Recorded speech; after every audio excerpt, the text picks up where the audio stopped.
हरियाणा की हर अपडेट के लिए बेल आइकन दबाएं और सब्सक्राइब करें STV हरियाणा न्यूज। जो प्रश्न पूछा है उसके क भाग का जवाब। राज्य में गत 2 वर्ष से अनुसूचित जाति उप योजना के तहत 14,977.47 करोड़ रुपए की राशि वर्ष 18-19 में और वर्ष 19-20 में 7,610.18 करोड़ रुपए की राशि आवंटित की गई थी। योजना विभाग अनुसूचित जाति उप योजना के अंतर्गत विभिन्न विभागों की योजनाओं की पहचान और आवंटन के लिए जिम्मेदार है, जो कि नीति आयोग के अनुसार योजनाओं और राशि के चयन के लिए विस्तृत मापदंडों के अनुसार किया जाता है, जो SC/ST के अंतर्गत आते हैं। योजना विभाग SC/ST कार्यान्वयन से संबंधित सभी विभागों की राशि आवंटित करता है। अनुसूचित जातियां एवं पिछड़ा वर्ग कल्याण विभाग योजना के कार्यान्वयन की निगरानी करने वाला नोडल विभाग है। और जो ख भाग है उसका उत्तर है नहीं श्रीमान जी, अनुसूचित जाति। और तीसरे ग का जवाब है अनुसूचित जाति उप योजना नीति आयोग भारत सरकार के दिशा निर्देशों के अनुसार तैयार, कार्यान्वयन और निगरानी की जा रही है। जनजाति उप योजना राज्य द्वारा नहीं तैयार की जाती, क्योंकि हरियाणा के लिए कोई अनुसूचित जाति जनजाति अधिसूचित नहीं है। स्पीकर सर, मंत्री महोदय ने जवाब दिया कि आरक्षित अनुसूचित जाति के लोगों के लिए ये फंड आया है। सर, 1975 के अंदर एक कंपोनेंट प्लान तैयार की गई थी सेंट्रल गवर्नमेंट के अंदर। 4 साल के बाद वो आदिवासियों के लिए थी। मैं मंत्री महोदय जी से थोड़ी डिटेल के अंदर कहूँगा, वो आदिवासी लोगों के लिए थी। अब उसमें 4 साल के बाद ये ट्राइबल सब प्लान बोलते हैं उसको। आपने जो कहा ट्राइबल सब प्लान को तो टच नहीं किया, परंतु जो है ट्राइबल सब प्लान के बाद 79 में 4 साल के बाद स्पेशल कंपोनेंट प्लान बनाई गई शेड्यूल कास्ट के लिए, कि ये पैसा जो है सिर्फ शेड्यूल कास्ट जाति के लिए ही दिया जाएगा। उसके अंदर आपने ये डिटेल नहीं तो कही कि जिस ढाणी की जो है किसी मोहल्ले की या किसी कॉलोनी की 33% आबादी है, ये पैसा सिर्फ वहां पूरा लागू किया जाएगा। मेरा आपसे सवाल ये है कि प्रावधान तो कर दिया कि बजट के अंदर ये धनराशि आवंटित की जाएगी, परंतु आज भी ये स्थिति है कि हमने जो डाटे मंगवाए उस हिसाब से, क्योंकि ये पैसा सर, क्योंकि टेक्निकल से सवाल इसलिए, ये पैसा जो है ना, जो शेड्यूल कास्ट की बस्ती है उसके अंदर सड़क है, उसके अंदर स्कूल है, शिक्षा का तकनीकी शिक्षा है, उसके अंदर केंद्र ये स्वास्थ्य केंद्र है, उसी के अंदर दवाइयां हैं, उनके वेलफेयर के लिए जगाया जाता है। तो 40% पैसा आज भी आवंटित नहीं हुआ है। जो सवाल क्या है? मेरा सवाल ये है कि ये बताइए, जो है ना, आपने ये बजट में प्रावधान तो कर दिया, परंतु पैसा तो जिन पर्पज के लिए लगाया जाए तो आवंटित ही नहीं हुआ, पैसा बटे ही नहीं है 40%। इतना बड़ा जो है ना विषय है कि 40% पैसा 100 में से 60% बांट के। और सर जो है ना, सवाल ये भी है कि जो पैसा बटता है, ये मेरा ख भाग के अंदर इन्होंने दे दिया कि नहीं, आपने कहा कि इसके अंदर कोई प्रावधान नहीं है ख भाग के अंदर, परंतु जो पैसा बटता है वो तो सारा पुल पे लगा दिया, नहर पे लगा दिया, गलियों में लगा दिया।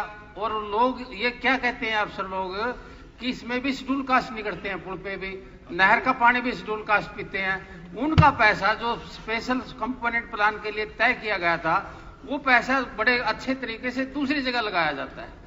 ये मेरा जो है, एक तो ये डिटेल बताए और दूसरी ये बताए कि 40% पैसा अब तक आवंटित क्यों नहीं किया गया। जैसा कि पिछले 5 साल का जो ये रिकॉर्ड है, इसमें जो 2015-16 के अंदर जो बजट में प्रावधान किया गया था वो 4,398.96 करोड़ का था और बजट रिलीज हुआ 3,389 और ये पूरा का पूरा खर्च इसके अंदर हो गया। इसी तरह 2016-17 में भी 5,898.97 प्रावधान था और बजट रिलीज हुआ 4,892.51 और ये भी पूरा का पूरा इसके अंदर खर्च हुआ। इसी तरह 2017-18 में 7,019.98 करोड़ प्रावधान था और इसमें रिलीज हुआ 5,945.01 और ये भी पूरा का पूरा खर्च हुआ। और 18-19 में भी 7,367 और 5,980 इसका रिलीज हुआ और पूरा का पूरा इसमें खर्च हुआ। 19-20 के अंदर 7,610.18 करोड़ रुपए इसका प्रावधान था और इसमें रिलीज हुआ 6,626.75, ये भी पूरा का पूरा खर्च हुआ है। तो पैसा जितना अलॉट हुआ है पूरा खर्च हुआ है और किसी स्कीम में नहीं डाइवर्ट होता। और जो ये आप कह रहे हो कि भाई ये कॉमन यूटिलिटीज हैं, इनके अंदर अलग अलग किया नहीं जा सकता, सभी के लिए उसी में परसेंटेज के हिसाब से उसमें डाल दिया जाता है।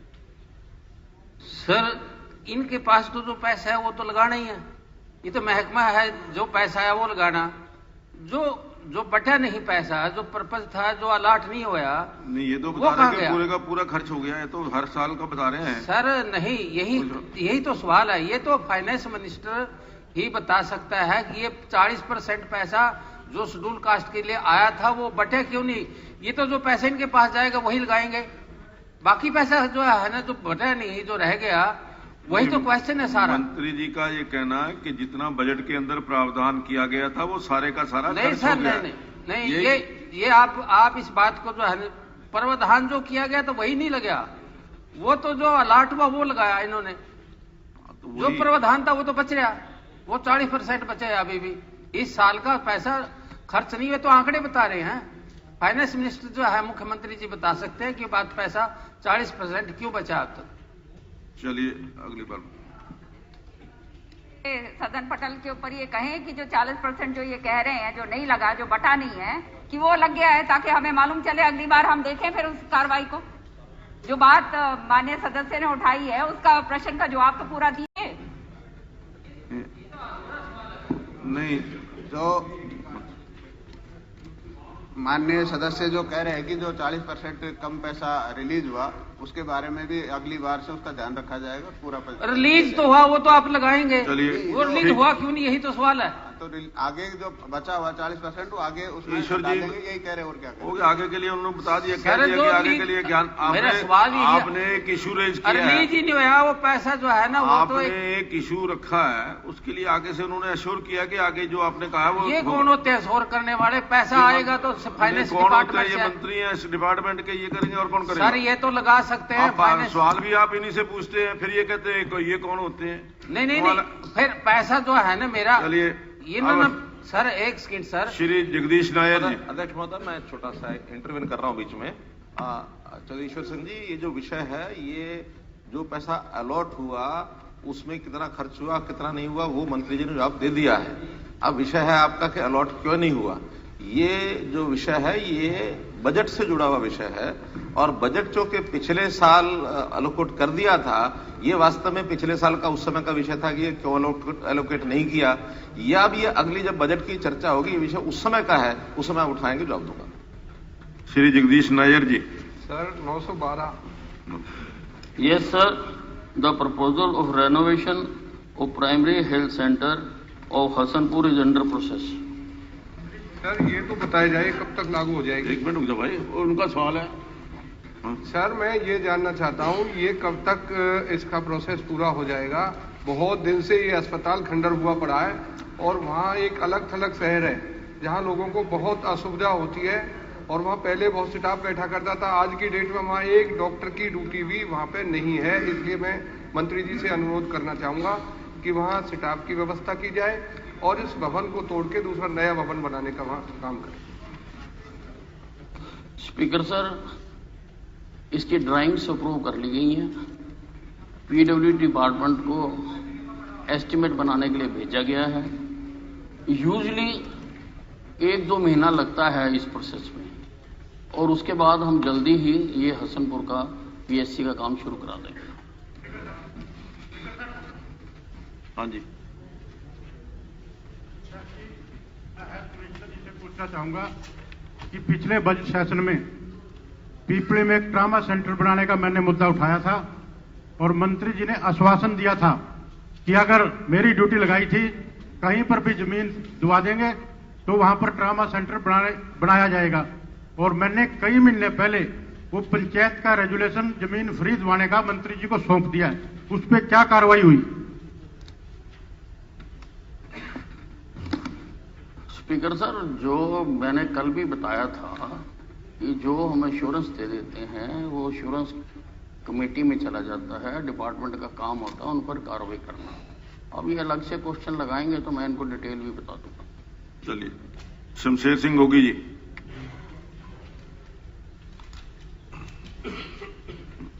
मंत्री जवाब साहब ने कहा,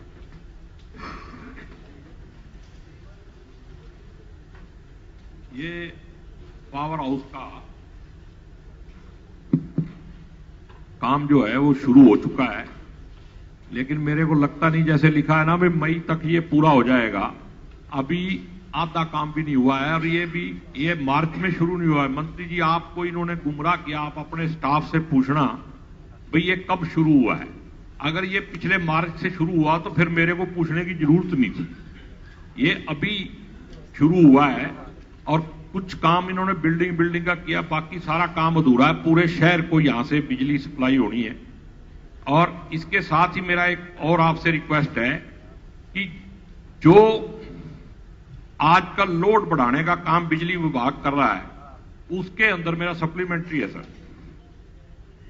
जो फॉर्म साइन कराया जाता है वो किसान जो है बिना पढ़े लिखे वो साइन कर देता है और उसके बाद वो फ्लैट रेट की जगह उसको मीटर लगाने के लिए मजबूर किया जाता है। ये फ्लैट रेट सिस्टम ट्यूबवेल से ये किसान के उससे हटाया जा रहा है। इसको थोड़ा आप चेक करें और ये आगे नहीं तो गड़बड़ी हो जाएगी, किसानों को बहुत तकलीफ होगी इससे। जो गोगी साहब सवाल पूछ रहे हैं, ये इसका देर से शुरू होने का कारण बता रहा हूं मैं। कुछ तो लैंड डिस्प्यूट था जो आप कह रहे हैं, पर वो सब सेटल करके दोबारा शुरू कर दिया गया है। और ये कोई एक century infra power limited Jaipur की है, उसका अभी तक 60% काम उसका कंप्लीट हो गया।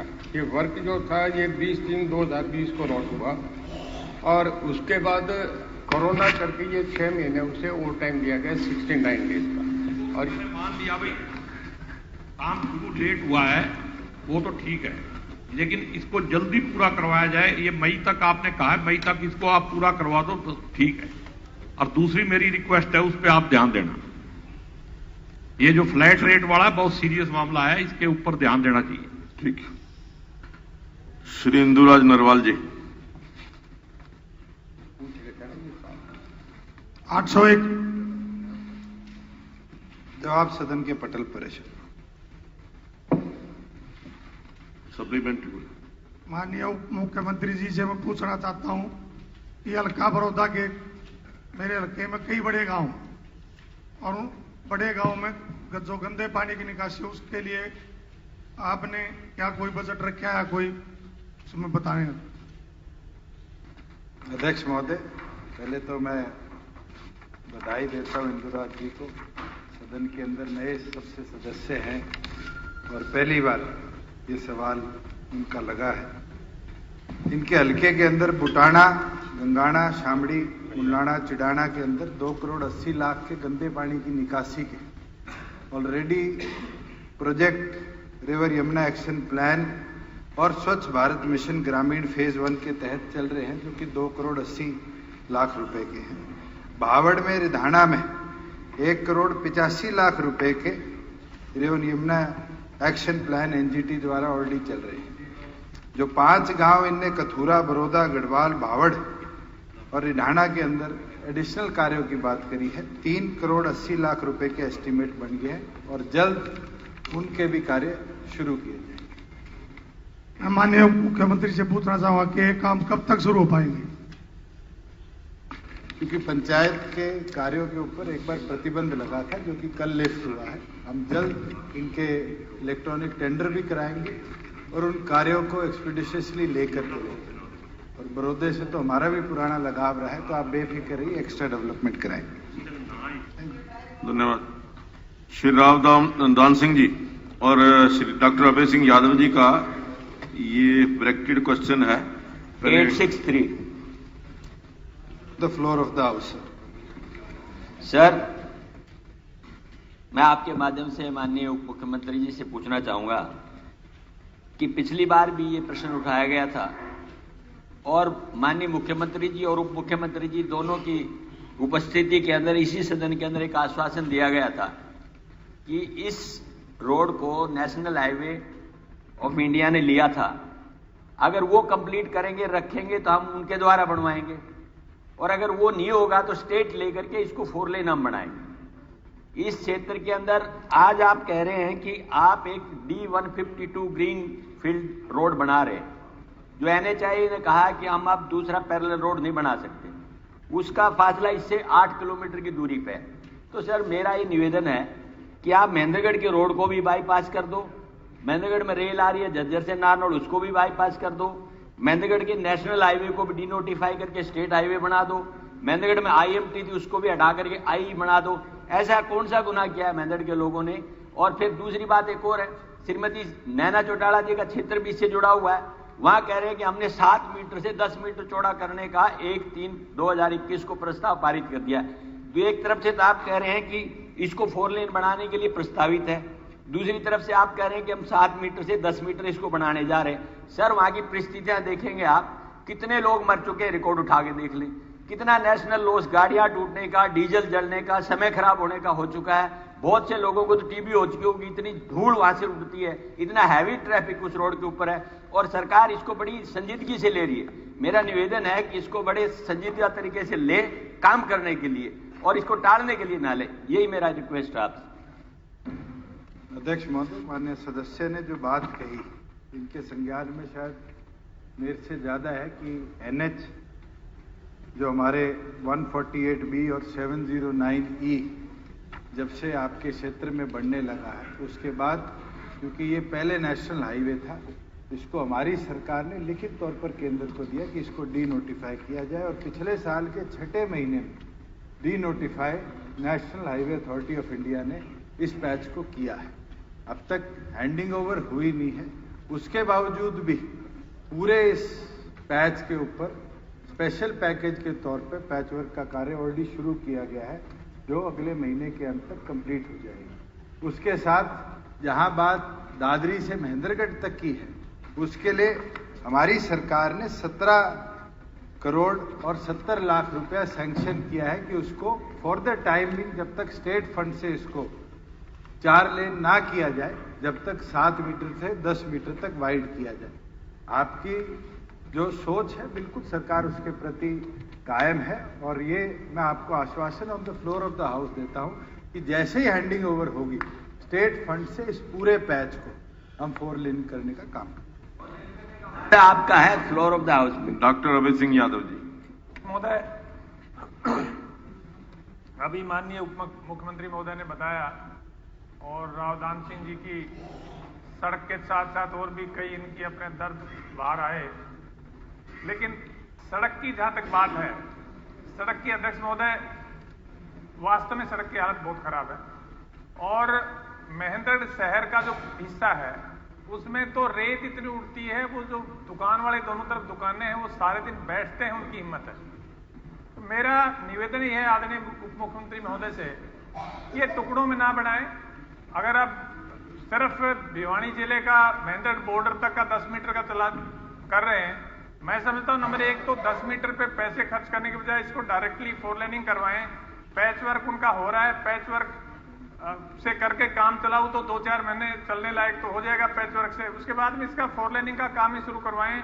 10 मीटर चौड़ा करके फिर उसको तुरंत बाद में 4 लेनिंग करेंगे, वेस्टेज होगी।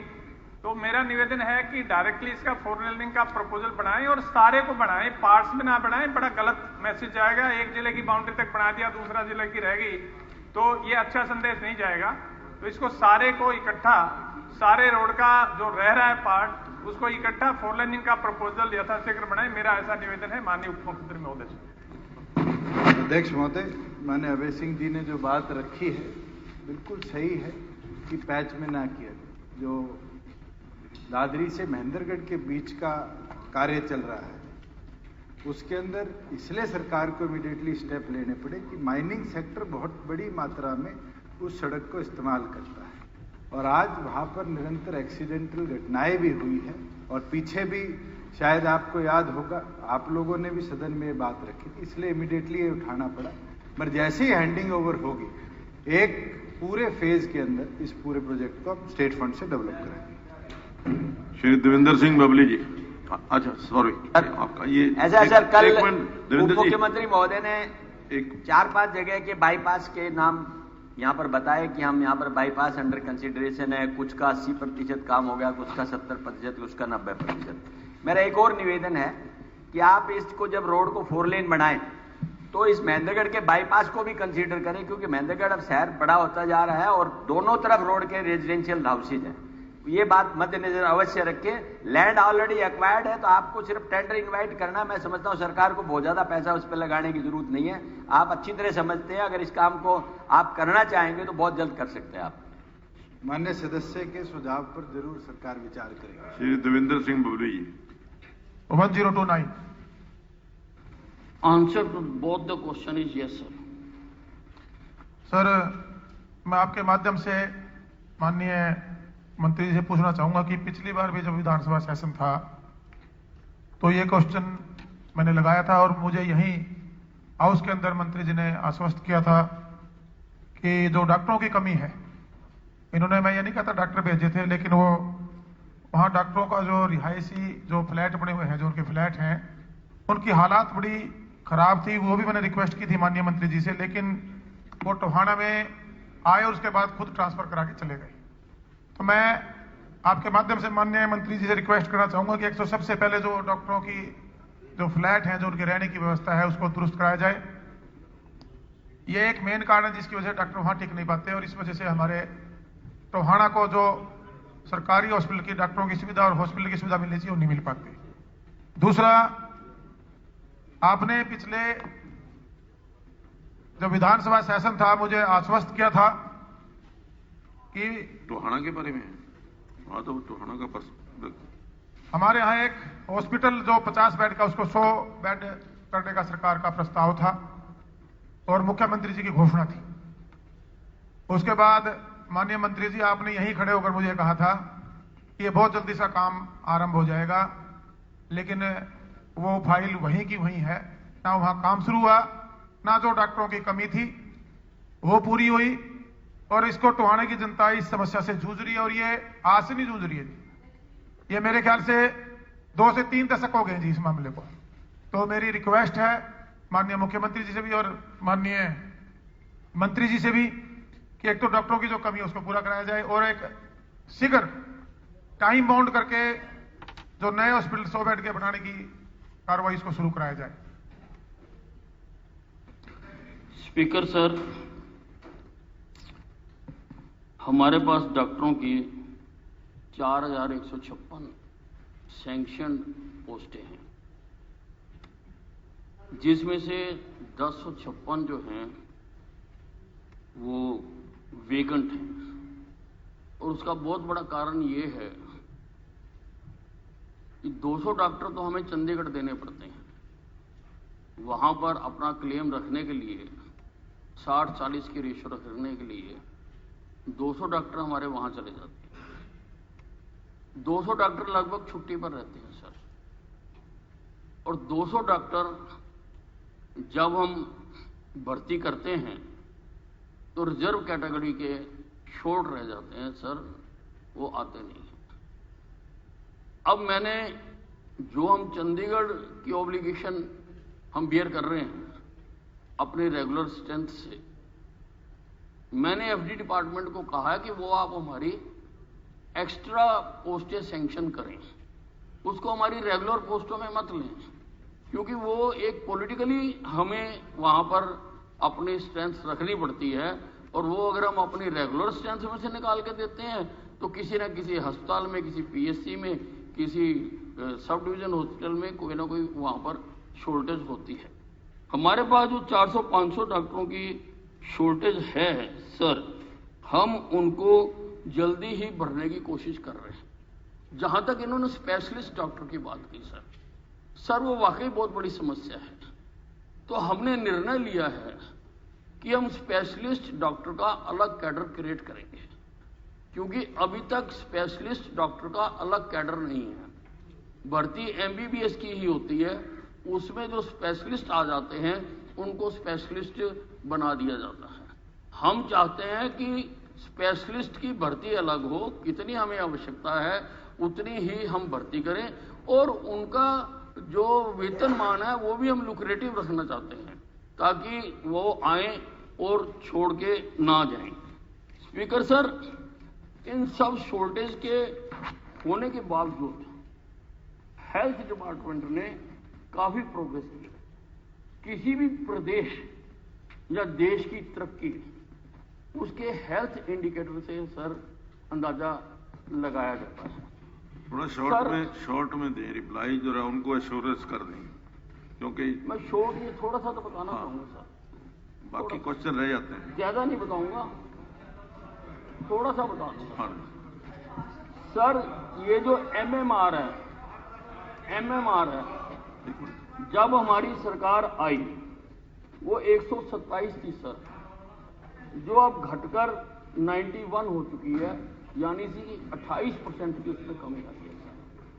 एमएमआर यानी मैटरनल मोर्टेलिटी रेट। जो एनएमआर है सर वो 26 थी, वो अब 22 रह गई है, यानी -15.38% की उसमें कमी आई है। जो आईएमआर इन्फेंट मोर्टेलिटी रेट है सर, वो 41 था, वो घटकर अब 30 हो गया, यानी 26% की उसमें इंप्रूवमेंट है। सर जो सेक्स रेशो है वो 868 थी, वो अब 918 है, यानी 5.45% का उसमें इजाफा हुआ है सर। और जो इंस्टीट्यूशनल, भाई मैं डॉक्टरों से बात ये है, बात मलिक साहब, शायद मंत्री जी मेरा अच्छी बात सुनना नहीं चाहते, अच्छी बात। माननीय अध्यक्ष महोदय जी, मैं सिर्फ मैं मंत्री जी से दो ही चीज करके पूछना चाहता हूँ कि मेरे टोहाना में जो डॉक्टरों की कमी है, जो स्टाफ की कमी है, मैंने सिर्फ मुझे ये आश्वासन दें वो कितने समय तक, तो पिछली बार भी इन्होंने ये, आप माननीय मंत्री जी पिछली बार भी भर्तियों की बात आई थी, आपने कहा था नई भर्तियां हो रही हैं और आपके जल्द से जल्द आपका स्टाफ पूरा कर दिया जाएगा। और साथ में आपने मुझे आश्वस्त किया था कि जो हॉस्पिटल की घोषणा माननीय मुख्यमंत्री जी विभाग में टोहाना में करके आए थे, मंत्री जी आप उनको आश्वासन देंगे कब तक हो जाएगा? मैंने बता दिया टाइम बाउंड करके मुझे ये बताया जाए कि डॉक्टरों की कमी कब तक आप पूरी करेंगे और वो हॉस्पिटल की नींव रखने कब आएंगे? मैं आपके स्वागत की तैयारी करूँ, मैं सबसे आपके स्वागत की तैयारी करूँ सर। मैं जैसे ही आप टोहाना में आके उसका पत्थर लगाइए, मलिक साहब बैठ जाइए। स्वागत की तैयारी करूँ।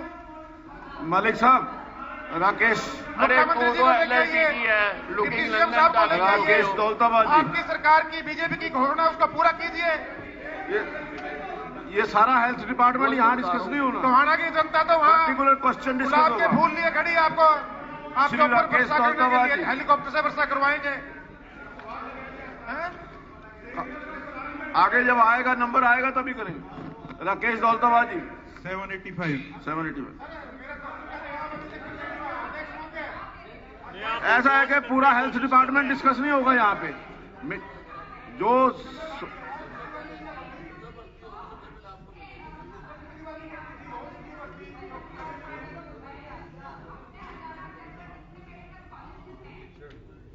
भी बच्चे पढ़ते हैं और अपने वहां से पास होके निकलते हैं, उन सबको आप जो है उनसे लिखवाया करिए कि ये 5 साल जो है सरकारी नौकरी जो है उनको करनी पड़ेगी या रूरल एरियाज में जाना पड़ेगा।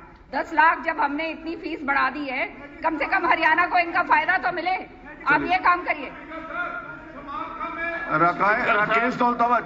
स्पीकर सर, मैं एक मिनट बैठ जाइए आप, ऐसे नहीं होगा। स्पीकर सर बोलते रहेंगे। स्पीकर सर, मैं आदरणीय बहन जी की बात का जवाब दे दूं कि इस बार जो हमने बॉन्ड भरवाया है उसमें हमने लिखवाया है कि डॉक्टर बनने के बाद उनको हमारे सरकार में नौकरी करनी पड़ेगी। राकेश दौलताबाद जी। मलिक साहब आपके नीचे कोई मलिक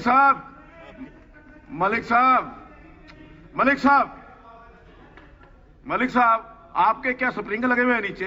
हर बार आप उड़ते हो, 1 मिनट में उड़ते हो क्या? नहीं, बैठ जाइए, आप बैठ जाइए। हर चीज पर टिप्पणी करना आपका काम नहीं है। हर चीज।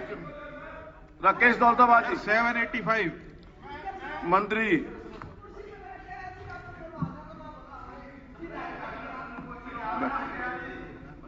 स्पीकर साहब, उत्तर विधानसभा के पटल पर रखा गया है।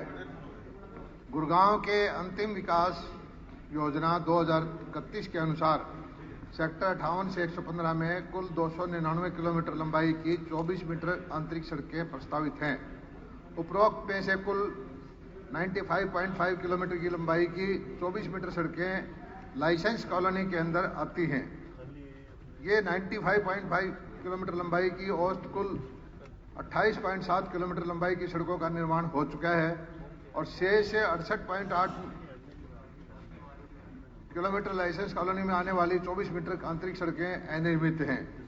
इनके निर्माण की निश्चित अवधि बता पाना संभव नहीं है, क्योंकि कॉलोनाइजर द्वारा विकसित की जाने वाली कॉलोनियों में आने वाली 24 मीटर सड़कों के निर्माण के लिए सभी कॉलोनाइजर से लाइसेंस के नियम व शर्तों के अनुसार तथा कॉलोनी के कंप्लीशन सर्टिफिकेट प्राप्त करने से पहले इनके निर्माण हेतु बाध्य हैं।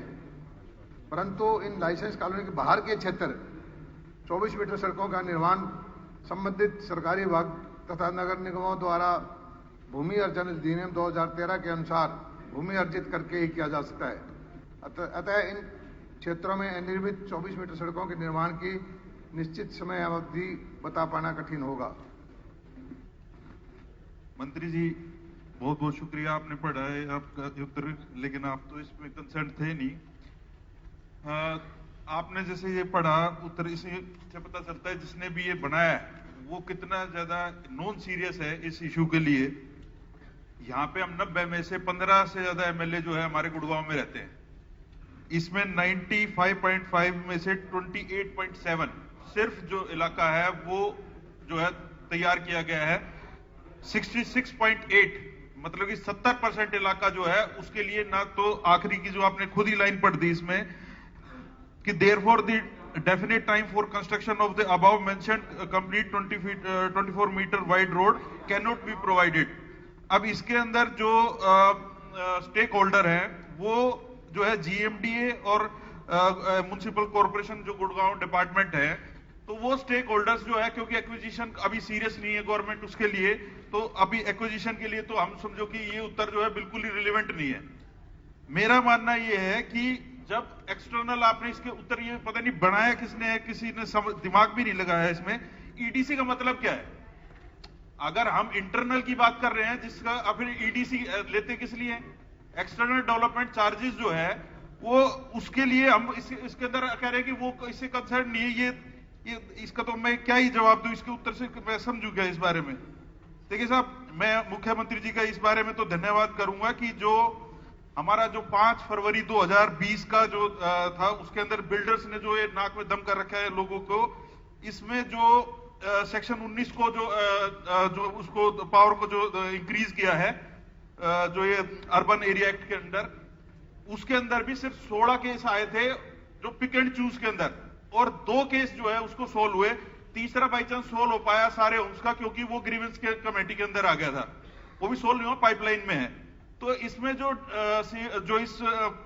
पॉलिसी के अंडर मेरा ये सुझाव है कि डीसीज को ये पावर दी जाए कि डीसीज को ये इंस्ट्रक्ट करा जाए कि प्रोएक्टिव बेसिस के ऊपर वो इन इश्यूज को जो है जाके बिल्डर्स के साथ हैंडल करे और उनकी डेडलाइंस जो है वो शेयर करे। अगर वो नहीं करता है तो उस केस के अंदर जो है बिल्डर जो है दूसरे बिल्डर की जो है उसको टेक ओवर करे उस साइट को, अदरवाइज जो है उस प्रोजेक्ट को गवर्नमेंट टेक ओवर करे। पूरी जिंदगी जो है आदमी अपने जो है पैसा जो है लगा देता है एक छोटा सा मकान बनाने में, और उसके अंदर उसके घर तक जाने के लिए तो ये 24 मीटर का वो रास्ता है, ना तो उसके अंदर बिजली के तार जा सकते, ना सीवर, ना पानी, ना वो अपनी गाड़ी लेके जा सकता। फिर गुड़गांव जैसी जगह पे रहने का फायदा है क्या हुआ? तो 24 मीटर का सर ये बहुत बड़ा इशू है, पूरे के पूरे इसका कोई सोल्यूशन भी नहीं है। अब मैं इसका जवाब मांगे तो किससे सर? अब एक हमारे गुड़गांव में बहुत सारे इश्यूज हैं। हरियाणा को सर हमारा गुड़गांव जो है 50% रेवेन्यू दे रहा है। इसी इशू ये रेवेन्यू तो बहुत सारा गुड़गांव पूरे हरियाणा को ही चला रहा है। हाँ जी। तो लेकिन उत्तर को क्या देखें सर? एक मिनट मंत्री जी जरा। अध्यक्ष महोदय, मेरे छोटे भाई राकेश दौलताबाद की समस्याएं जायज हैं, लेकिन इनको एक जानकारी नहीं है कि 24 मीटर व 18 मीटर की इंटरनल रोड ईडीसी से नहीं बढ़ती, ईडीसी का हिस्सा नहीं है। ईडीसी के इससे ऊपर की सड़कें बढ़ती हैं और वो लगभग बन चुकी हैं। छोटी रोड कॉलोनाइजर को कोई लाइसेंस देता है, उसके हिस्से में कॉलोनाइजर बनाता है। उसके अलावा जो है फिर जो काम रह जाएगा, जमीन अधिकृत करके जीएमडीए या टाउन एंड कंट्री प्लानिंग जिसके भी क्षेत्र में आती है, वो सड़क बनाने का दायित्व उनका है। सड़कों की इंटरनल सड़कों की समस्या गुड़गांव में सेक्टर हैं, इनमें है कनेक्टिविटी बीच में। मंत्री जी दायित्व तो उनका है, तो पूरा तो सरकार कराएगी अगर वो नहीं करते। नहीं, ये सड़कें बनाने के लिए हम कोई नीति बना के अगर उनकी कोई जिम्मेवारी निकालेंगे। और अभी तक जो है जमीन अधिग्रहण नहीं हुई है इसकी, और ये ईडीसी से पैसे यूज नहीं कर सकते। इसके लिए कोई और तरीका बनाना पड़ेगा सर। एक्विजिशन इसका तरीका है, उसके लिए सरकार अभी सीरियस है नहीं। दूसरा जो है, आप कह रहे हैं कि ईडीसी को इसका हिस्सा बना नहीं सकते, तो ईडीसी की जो फिर इसकी फुल फॉर्म को चेंज कर दो सर। एक्शन डेवलपमेंट चार्जेस है क्या? अगर उस सोसाइटी से कनेक्ट करने के लिए वो 24 मीटर रोड है, उसको हम ईडीसी में लेंगे नहीं, एक्वायर करेंगे नहीं, तो बनेगी कब? और इसके अंदर जो डिपार्टमेंट है वो एक ये जवाब लिख के भेज देगा कि कोई डेफिनेट टाइम जो है वो हम दे नहीं सकते कंस्ट्रक्शन का। तो इसमें तो 80-90% जो लोग हैं उसमें बिल्डिंगों में रह रहे हैं, अपनी गाड़ियों को बाहर पार्क कर रहे हैं, ना पानी है, ना बिजली है, ना सीवर है। आपकी बात जायज है, लेकिन ईडीसी का जो हिस्सा है, देखिए अगर कॉलोनीज रेगुलराइज्ड हैं, ये तो नई डेवलपमेंट है। हाँ जी, नहीं नई डेवलपमेंट रेगुलराइज्ड है, ईडीसी लिया है, आईडीसी लिया है आपने। सर ओसी मिल चुका है। स्पीकर साहब, माननीय स्पीकर महोदय साहब, लाइसेंस देते वक्त, माननीय स्पीकर महोदय, स्पीकर साहब एक मिनट जरा जी। लाइसेंस देते वक्त ईडीसी जो चार्ज की जाती है वो master sewer, master drain water या सेक्टर रोड के लिए की जाती है। वो उस पैसे से वो चीज बढ़ती है। जो अंदर की सड़कें हैं, कॉलोनाइजर, लाइसेंस होल्डर या कोई जिसका भी लाइसेंस मिलता है उसको बनानी होती है। पिछले दिनों में कुछ बिल्डर ने तो ये बना दी है, लेकिन बहुत सारे बिल्डर ऐसे हैं जो डिफाल्टर हो गए, नहीं बनाई है। हम इसको उन बिल्डर की रिस्क एंड कॉस्ट पे जीएमडीए वगैरह या जिसकी जो अथॉरिटी है, ये 24 मीटर की सड़क उनके एरिया में बनाएंगे। और जो बाहर की सड़कें हैं उसके लिए भी कोई नीति जल्दी लेके आएगी। सर मेरा प्रश्न तो है सर, इसका प्रश्न का सत्यप्रकाश जवाब। माननीय स्पीकर महोदय, हो गया राकेश जी, हो गया सर। कहाँ हो गया सर? मेरा प्रश्न का तो उत्तर, मेरा क्वेश्चन तो ये था कि likely to be constructed and detailed timeline, question ये था सर। कंप्लीशन लेने से पहले सड़कें बनानी होती हैं, तो बहुत सारे बिल्डर का टाइम अभी है और वो बिल्डर को कंप्लीशन दिया उनको उनके ऊपर कार्रवाई क्यों नहीं होनी चाहिए सर? जिन्होंने कंप्लीशन सर्टिफिकेट दे दिया, लोग वहां पे रहने लग गए और सड़क नहीं बनी सर। नहीं, कंप्लीशन नहीं, वो पार्ट कंप्लीशन होगा। कंप्लीशन बगैर सड़क बने कंप्लीशन नहीं देते। ओसी कैसे मिल गया सर? नहीं, ऐसा कोई केस है तो आप बताओ, जांच करा लेते। मतलब ये तो आपने खुद लिख रखा है सर इसके अंदर आप राकेश जी, कोई भी आदमी, आप जो भी है वो लिख करके दे दीजिए। कोई बिल्डर लिख के दे दिए, इसमें ऐड करा देंगे कि जहां पर ऐसा कुछ हुआ है तो वहां पर सरकार कार्रवाई करेगी। मैं सभी सोसाइटीज की डिटेल आपको लिख के देता हूं सर। मेरे को लिख के ही उसका टाइमलाइन मिल जाए तो मैं यही दरख्वास्त है आपसे। आप लिख करके ऐड करा दें। ऐसा कंप्लीशन का सर्टिफिकेट दिया बिना सड़कें बने तो उसके खिलाफ कार्रवाई करेंगे। बहुत बहुत शुक्रिया जी। जरावता जी। माननीय स्पीकर महोदय, ये जो 24 मीटर वाला जो विषय है, कॉलोनियां बन गई है, पूरा मास्टर प्लान बना दिया गया है। एक मिनट स्पीकर साहब, इसी में क्योंकि हमारी दोनों की समस्या एक है, लेकिन सबसे बड़ी जिम्मेवारी जो है वो टाउन एंड कंट्री प्लानिंग विभाग, जिन्होंने ये नक्शे बनाए, कहीं भी रास्ता नहीं छोड़ा है। गांव के बीच से भी नहीं जा सकते, बीच साइड में से नहीं जा सकते, 24 मीटर का रास्ता नहीं है। जाए तो कहां से जाए? कोई तो ऑप्शन उनको देना पड़ेगा। टाउन एंड कंट्री प्लानिंग की जिम्मेवारी है। हर व्यक्ति जो उस कॉलोनी में पूरे फीस देकर रह रहा है, उसने पूरा पेमेंट दिया है, अप्रूव्ड कॉलोनी है, सरकार के द्वारा लाइसेंस जारी हुआ है, ओसी भी जारी हुआ है, तो जाए कहां से? ये बहुत गंभीर चिंता का विषय है और इसमें मेरा आपसे आग्रह है, आपके माध्यम से सरकार से, कि इस 24 मीटर वाले विषय को जितना जल्दी हो सके हल कराए, क्योंकि लोग उससे पलायन करेंगे, अन्यथा खाली हो जाएगा। स्पीकर साहब, एक मिनट, नीति ये है टाउन एंड कंट्री प्लानिंग विभाग की कि 4 क्रम का रास्ता अगर उस जमीन को नई लाइसेंसी को नहीं लगता है तो उसको लाइसेंस नहीं दिया जाता। ऐसा कुछ नहीं है कि किसी को रास्ता नहीं है, लेकिन 24 मीटर रोड बाद में बनानी होती है। वो 24 मीटर रोड का रास्ते की समस्या हो सकती है, लेकिन कॉलोनी में हर कॉलोनी के अंदर 4 क्रम का रास्ता एग्जिस्ट करता है, उसी को लाइसेंस दिया जाता है। नहीं, वो 24 मीटर की किसने बनानी है? स्पीकर सर, ये 2012 में जो पिछली सरकारें थी ऐसे ही लाइसेंस बांटे, कोई नियम नहीं था, इसलिए सारी समस्या हुई है। ये कहीं कोई भी निकलवा के देख ले, ये 2012 के नक्शे बनाए हुए हैं और उनमें कोई 24 मीटर का नहीं। एक मिनट बैठ जाइए, यही स्पीकर सर, बैठ जाइए राकेश, बैठ जाइए। स्पीकर सर, ये लाइसेंस राकेश जी बैठ जाइए बस। श्रीमती निर्मल रानी, स्पीकर सर, श्रीमती निर्मल रानी, स्पीकर 891 सर उत्तर मिले।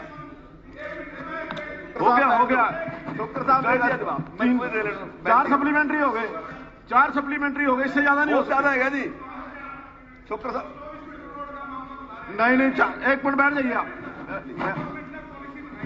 आप बैठ जाइए। आपको कहा ये रिकॉर्ड नहीं होगा जो भी बोल रहे हैं। तो निर्मल रानी जी बोल दिया नंबर जी ने, बोल दिया मेरे।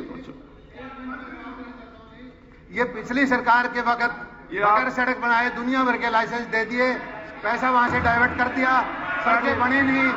इनके खोदे हुए गड्ढे, कांग्रेस के खोदे हुए गड्ढे, वो हमें बंद करने पड़ रहे हैं।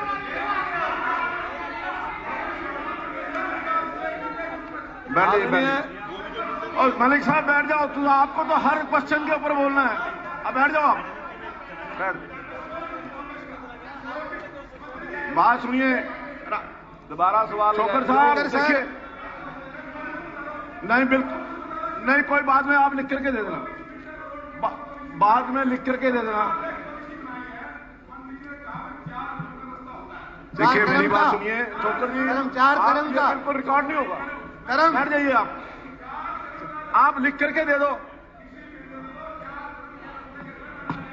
चलिए मंत्री जी बैठ जाइए। ऐसे फालतू बोलने से कोई फायदा नहीं है, कुछ भी रिकॉर्ड नहीं हो रहा, कुछ भी नहीं रिकॉर्ड हो रहा। दूसरे बोलना तो अपना बोलता रहेगा। मंत्री जी बोलिए। मंत्री जी, आदरणीय अध्यक्ष महोदय, जाइए। आप हाउस को डिस्टर्ब मत करिए। सदस्य ने जो प्रश्न पूछा, आप हाउस को डिस्टर्ब मत करिए। आपके माध्यम से मैं उसका उत्तर देने का।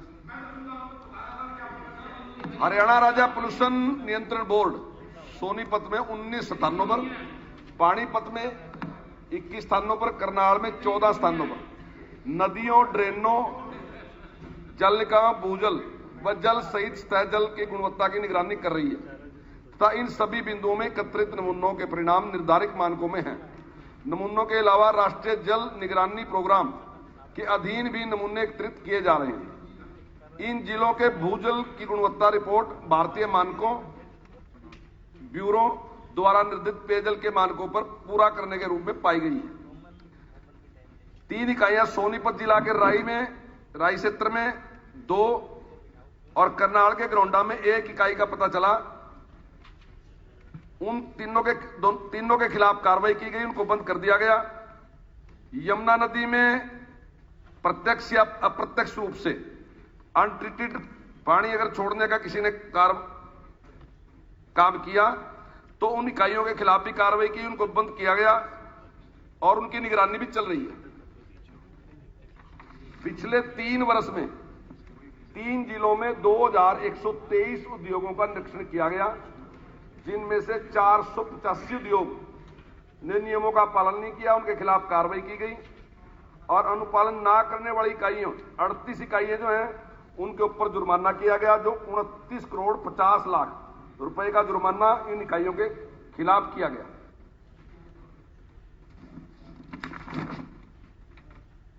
माननीय अध्यक्ष महोदय, मैं आपके माध्यम से ये जानना चाहूंगी कि ये सवाल मेरा पिछले सदन में भी था और आज फिर भी है तो मैं ये पूछना चाहती हूँ कैसे हो गया, जब उस पे कोई क्या स्टेप लिए गए, कैसे किया गया? आप ये बताइए, जो इंडस्ट्रियल एरिया बसा था, आसपास के जो गांव की जमीन गई थी, उन्होंने डिटेल बताई है कि कितने चालान किए हैं, कितने जो प्रदूषण करने वाले औद्योगिक इकाइयां उनके खिलाफ कार्रवाई की गई है। आप और क्या? गांव में तो पानी ऐसे का ऐसे ही है। गांव के लिए क्या किया गया? आसपास के गांव में जो कैंसर से मौत हो रही है। नहीं, आपने आसपास के गांव में जैसे ललेड़ी है, बड़ी है, राजलूगढ़ी है, इन सब गांवों में पानी जो है पॉल्यूटेड हो चुका है, क्योंकि रिवर्स हो रहे हैं और उस वजह से कैंसर से मौतें हो रही हैं। हम कहते हैं हेल्थ इज वेल्थ, हेल्थ ही नहीं होगी तो उस वेल्थ का क्या करेंगे हम? ठीक है, मंत्री जी बताइए। उनका जो चिंता है वो है जो पीने का पानी प्रदूषित हो रहा है, उसके कारण जो पानी फैक्ट्रियों से बाहर निकल रहा है, गंदा पानी निकल रहा है। जो हमारा पोल्यूशन बोर्ड का तरीका है मापने का, उसमें जो चेक किया गया उसमें वो ठीक पाए गए हैं। लेकिन उसके बावजूद भी अगर माननीय सदस्य को कोई शिकायत है और उनकी जानकारी में कहीं भी इस प्रकार का है कि कोई बोरवेल करके नीचे पानी छोड़ता है, अनट्रीटेड पानी नीचे छोड़ता है, और वो केवल माननीय सदस्य इनके लिए नहीं, मैं सभी सदस्यों के लिए कह रहा कि अगर इस प्रकार की जानकारी कहीं भी है तो मैं हाउस में आश्वासन देता हूं कि सख्त से सख्त कार्रवाई की जाएगी उस व्यक्ति के खिलाफ। अगर कोई भी ऐसा उद्योगपति है जो इस प्रकार से पानी छोड़ रहा, उसकी जानकारी दें, हम अधिकारियों को साथ भेजेंगे। अगर ऐसा पाया गया तो उसके खिलाफ सख्त कार्रवाई करेंगे। श्री मामन खान जी।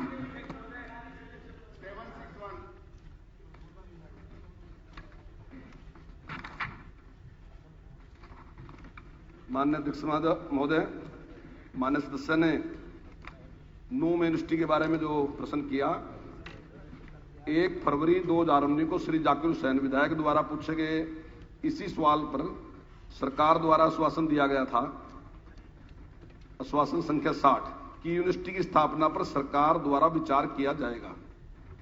इसी आश्वासन को आगे बढ़ाते हुए माननीय मुख्यमंत्री जी ने दिनांक 14/12/2020 को यूनिवर्सिटी स्थापित करने के बारे में स्वीकृति दे दी। दिनांक 31/12/2020 को उपायुक्त नू को यूनिवर्सिटी के लिए भूमि की उपलब्धता तथा फिजिबिलिटी रिपोर्ट भेजने के बारे में लिखा गया। अभी रिपोर्ट अपेक्षित है।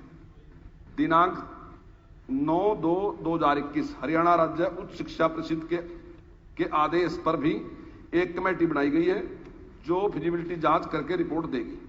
रिपोर्ट आने के बाद इस पर आगे की कार्रवाई की जाएगी। एक यूनिवर्सिटी की स्थापना में कम से कम 4-5 साल का समय लगता है। मैं अध्यक्ष महोदय, आपके माध्यम से मैं मंत्री जी को अवगत करना चाहता हूं कि दिल्ली से महज 45 किलोमीटर दूर पर बसे मेवात में नौजवानों की उच्च शिक्षा की समस्या आजादी के 74 साल भी वैसी बनी हुई थी जो आज इस वक्त बनी हुई है। देश अंग्रेजों का गुलाम था। 1915 अगस्त 1947 को देश तो आजाद हो गया, उसके साथ साथ मेवात भी अंग्रेजों की गुलामी की जंजीरों से मुक्त हो गया, लेकिन बदहाली से आज तक मेवात आजाद नहीं हुआ है। आज 74 साल बाद भी मेवात का युवा उच्च शिक्षा पाने के लिए एक विश्वविद्यालय की बाट में इंतजार में बैठा हुआ है, जबकि प्रांत के बाकी जिलों में कई विश्वविद्यालय खोले गए, मेवात के साथ सौतेला व्यवहार किया गया, जबकि मेवात भी हरियाणा का एक अभिन्न अंग है। मेवात गुड़गांव के सबसे प्रथम जो शिक्षा मंत्री थे हमारे मौलाना अब्दुल कलाम आजाद जी, 1957 में मेवात गुड़गांव का उन्होंने प्रतिनिधित्व किया था। उस समय से लेकर आज तक भी वहां कोई एक विश्वविद्यालय की स्थापना नहीं की गई है। मेवात में कम से कम 550 गांव लगते हैं और वहां की जनसंख्या कम से तकरीबन 12 लाख है और पूरा मेव डोमिनेटेड एरिया है। नीति आयोग की रिपोर्ट जो आई थी उसमें भी मेवात जिले को पूरे देश में सबसे पिछड़ा हुआ माना गया था। न्यायमूर्ति सचिव समिति की रिपोर्ट में भी लिखा है कि मेवात क्षेत्र न केवल भारत में सबसे वंचित समुदाय है बल्कि बिहार के दलितों की तुलना में भी अधिक पिछड़ा हुआ क्षेत्र है। मेवात में कुल साक्षरता दर 56% है, जबकि हरियाणा में उच्च शिक्षा का ग्रोस इनरोलमेंट रेशो जो है 28.7% है।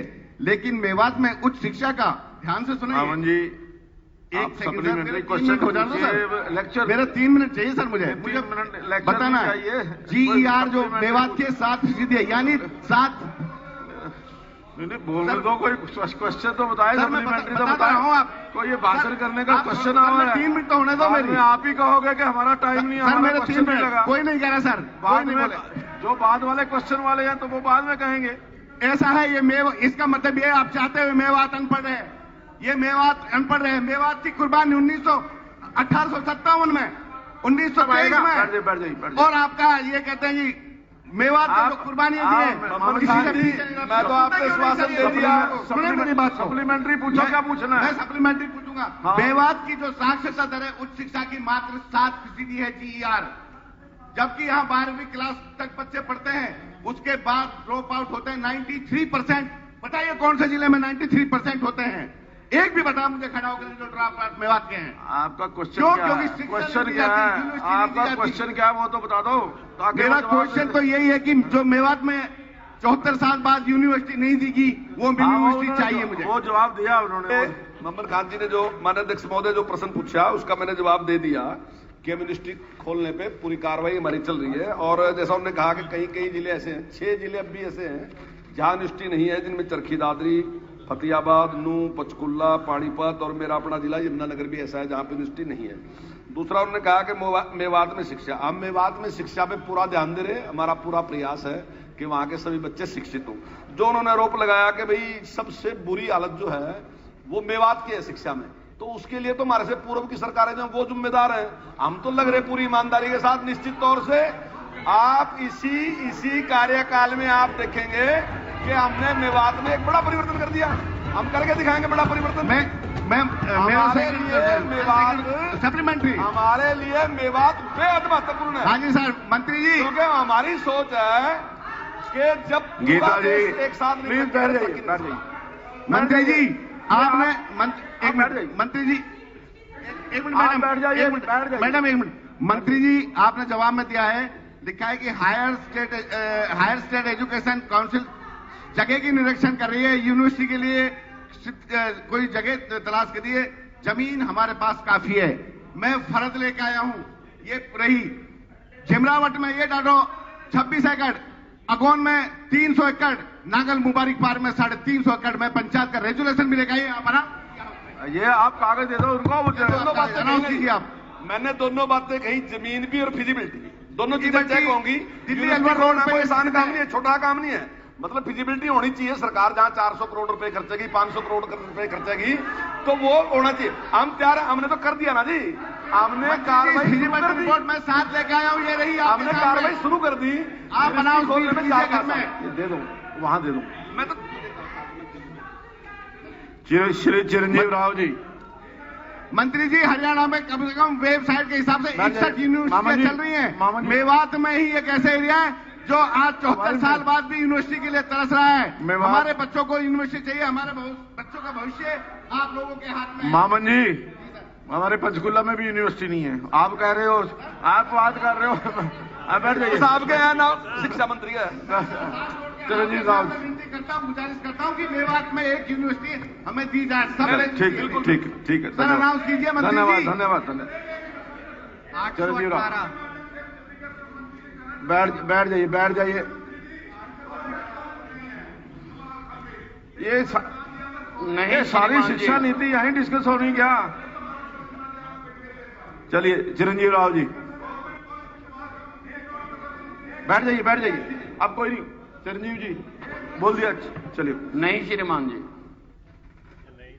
अध्यक्ष जी, मैं आपके संज्ञान में लाना चाहता हूं कि रेवाड़ी 1995 के अंदर नगर परिषद बन गया था और करीबन 26 साल उसको हो गया है।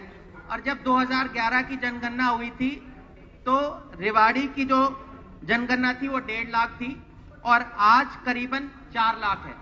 और उसके अंदर आसपास की जितनी भी हमारी कॉलोनियां हैं और आसपास की जो ढानियां हैं उनकी जनगणना जो है इसमें अभी ऐड नहीं हुई है।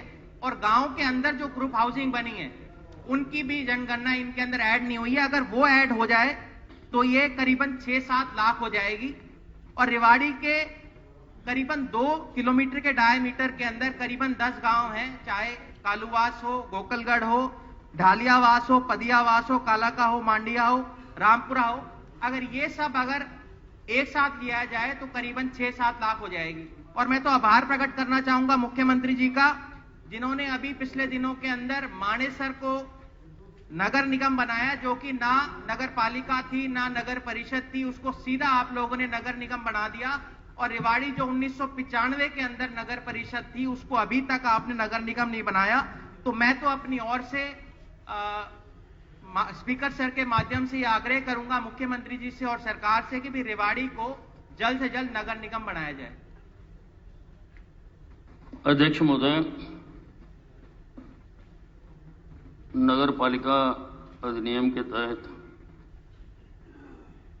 अगर 3 लाख की पॉपुलेशन हो तभी नगर निगम बनाया जा सकता है।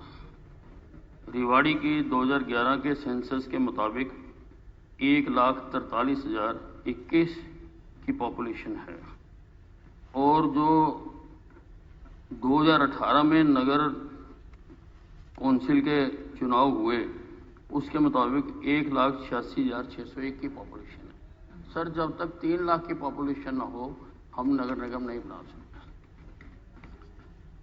स्पीकर सर, खुद अभी मंत्री जी ने कहा कि भाई रेवाड़ी की 2011 के अंदर 1,43,000 थी, तो आपको क्या लगता है कि करीबन 10 साल के अंदर 40,000 ही जनगणना रेवाड़ी शहर की बढ़ी होगी? आपको संज्ञान में और लाना चाहता हूँ। ये तो आंकड़े ऑन रिकॉर्ड हैं, वही बोल रहे होंगे, गलत नहीं बोल रहे। नहीं, ऑन रिकॉर्ड तो बोल रहे थे। उसके अंदर मैंने एक बात और ऐड करी ना कि रेवाड़ी के 2 किलोमीटर के डायमीटर के अंदर 10 गांव हैं जिनकी जनगणना उनके अंदर ऐड नहीं करी गई। अगर उनको भी ऐड किया जाए तो ये करीबन 6-7 लाख हो जाएगी, कॉर्पोरेशन बन सकती है। ठीक और आप देखिए मानेसर की भी अगर आप जनगणना देखेंगे, उनकी अगर देखेंगे तो वो 21,000 ही है उनकी जो वोट है जी, और उसको इन्होंने करीबन 3 लाख बनाकर नगर निगम बना दिया। चलिए, आपका भी विचार करेंगे मंत्री जी। श्री नयनपाल रावत जी। 952 हाँ, वहाँ माल है ना जी, इसलिए बना दिया। 952 952।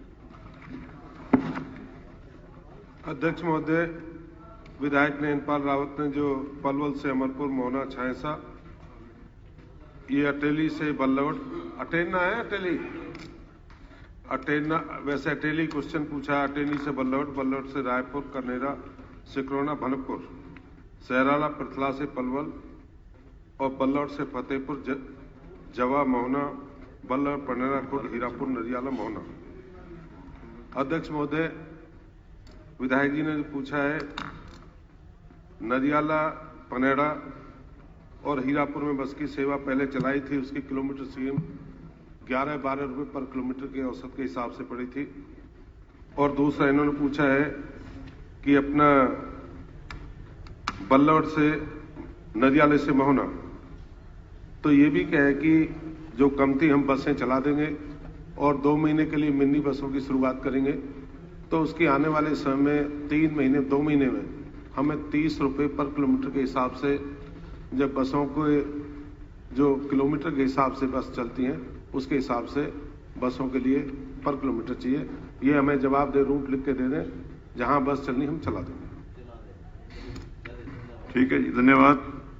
ये श्री सीताराम जी MLA।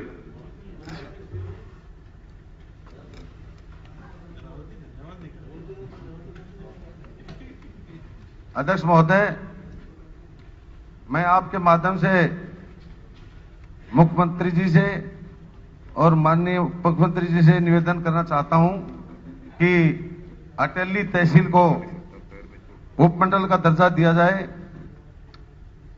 ये 2 बार जिला उपायुक्त महेंद्रगढ़ से फिजिबिलिटी होकर आ गए हैं। मेरा कमेटी के सम्मानित मंत्रियों से, श्रीमान बनवारी लाल जी से और कंवरपाल जी से और उप मुख्यमंत्री जी से मेरा निवेदन है कि ये अटेली तहसील को उपमंडल का दर्जा दिया जाए।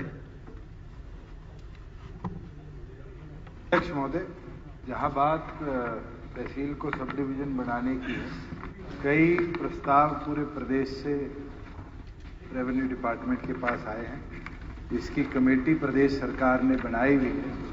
मैं उन तमाम विषयों को वो कमेटी डिस्कस भी करेगी, एक एक विषय के ऊपर उस पर चर्चा भी करेगी, क्योंकि कई मापदंड हैं जिसके अंदर नंबर ऑफ विलेजेस, उसके अंदर सब तहसील कितनी है, पटवार कितने हैं, जनसंख्या कितनी है, एरिया इन हेक्टेयर्स कितना है, डिस्टेंस फ्रॉम डिस्ट्रिक्ट कितना है, ये तमाम विषयों को देखा जाता है और जरूर कमेटी गंभीरता से इसके ऊपर विचार करेगी और आने वाले दिनों के अंदर बैठक कर क्योंकि 1/4/2021 से फिर लैंड बाउंड्री सील होगी, हमारा प्रयास रहेगा कि उससे पहले जो भी फाइनल निर्णय होगा, क्योंकि सेंसेक्स का काम दोबारा 1/4 से शुरू हो जाएगा, उससे पहले सरकार इस पर विचार करेगी। अध्यक्ष महोदय, मैं उप मुख्यमंत्री जी को बताना चाहता हूं कि ये फिजिबिलिटी के लिए इस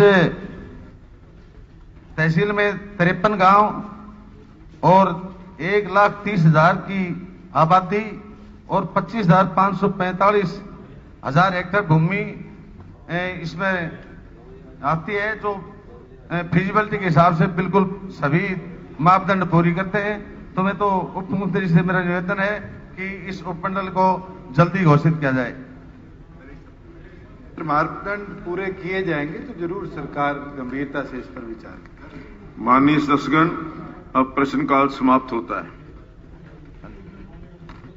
माननीय सदस्यगण, मुझे सदन को सूचित करना है कि श्री जयवीर सिंह विधायक ने मुझे पत्र के माध्यम से सूचित किया कि वे अपने पैर पर चोट लग जाने के कारण चलने में सक्षम नहीं है, इसलिए आज दिनांक 9 मार्च 2021 को सदन में उपस्थित नहीं हो सकते। माननीय सदस्यगण, मुझे श्रीमती किरण चौधरी विधायक द्वारा भिवानी जिले में पानी की भयंकर किल्लत बारे में ध्यानाकर्षण सूचना संख्या 2 प्राप्त हुई है। मैंने इसको स्वीकार कर लिया है। अब श्रीमती किरण चौधरी विधायक अपनी सूचना पढ़ें।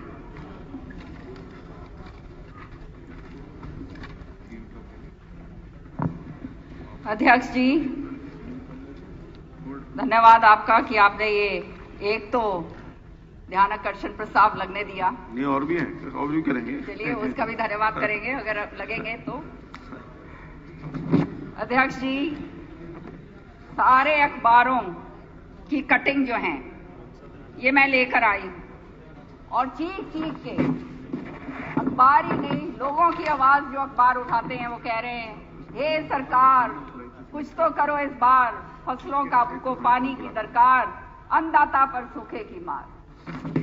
सर्दी में गर्मी की तरह हालात बने हुए हैं। पानी जितना मिलना चाहिए भिवानी को वो मिल नहीं रहा। और आज आप जानते हैं कि 365 गांव ऐसे सारे के सारे कह रहे हैं जहां पर पूरी तरह से नहरी पानी नहीं मिल रहा और 65 गांव में संकट, सिंचाई के लिए तो दूर, पीने के लिए भी पानी का टोटा। कमेटियां बना रहे हैं किसान और हो रहे हैं एकजुट। तो आप समझ सकते हैं हालात भिवानी के अंदर क्या हो रहे हैं। जब नहरी पानी जो हमारे को मिलना चाहिए वो पूरा नहरी पानी हमारे को नहीं मिल रहा, पता नहीं काट के कहां भेज देते हैं। तो ये नतीजा उसका जो है हालात आपके सामने। अध्यक्ष जी, इसके वजह से हमारी रबी की फसलें जो हैं वो भी पानी से वंचित हो गई। हमारे जल घर के जो टैंक्स हैं वो खाली रह गए। और ये देखिए आप, 1 लाख की आबादी क्षेत्र, ये तो भिवानी की बात मैं कर रही हूँ, एमएलए साहब भी यहां बैठे हैं, आपकी आवाज उठा रही हूं। गहराया पेयजल संकट, हर रोज खरीद रहे हैं 70,000 का पानी। तो ये जो नहरी पानी, इसकी कटौती इतनी जबरदस्त तरीके से भिवानी में करी जा रही है। किरण जी, पहले अपना प्रस्ताव जो आपने रखा है ना, प्रस्ताव ही रख दिया। आपने जो भेजा प्रस्ताव एक बार पढ़ना जरूरी है, वो तभी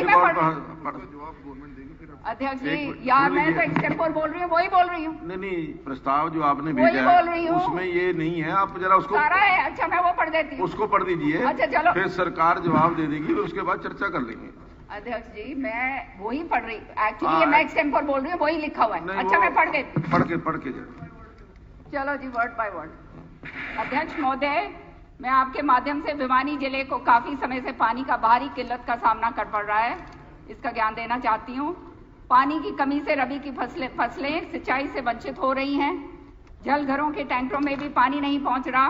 जिसके कारण 1.70 लाख हेक्टेयर के करीब खेती को सिंचाई ना मिलने के कारण किसानों को करोड़ों की फसलें खराब होने के कारण उन पर भयंकर आर्थिक बोझ पड़ने की संभावना है।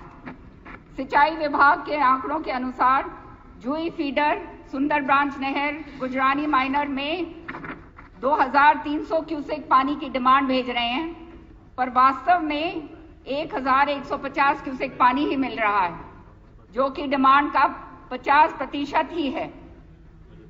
पानी की कमी के कारण किसान डीजल के माध्यम से ट्यूबवेल चलाकर करोड़ों का नुकसान सह रहे हैं। सबसे ज्यादा दिक्कत सिंचाई विभाग की नहरों में पानी न आने से कैरू, बीरन, रिवासा, कुसम्बी, ढानी माऊ, बजीना, बापुड़ा, जोई, तोशाम, खावा, गिरावट, संडवा, बुटाना, छपार, रंगड़ान, सागवन, ढानी माऊ, सुंगरपुर, धारणवास, ये सारे गांव जो हैं इनको पीने के लिए पानी नहीं मिला। और जो है पूरे जिले में जलघरों को टैंकर भेज भी रहे हैं, फिर भी जो है आपूर्ति पूरी नहीं हो रही।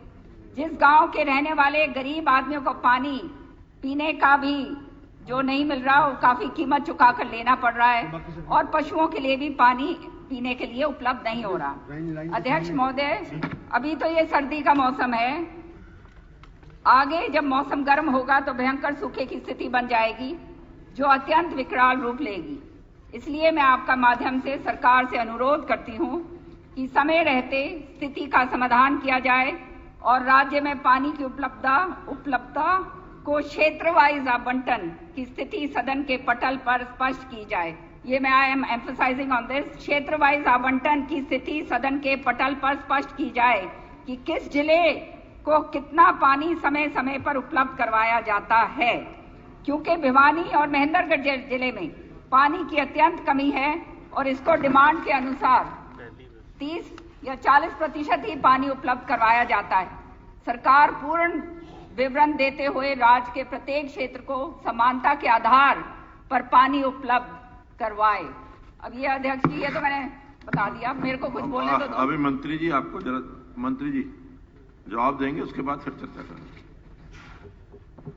अध्यक्ष महोदय, हरियाणा के अंदर 2 स्रोतों से पानी आता है।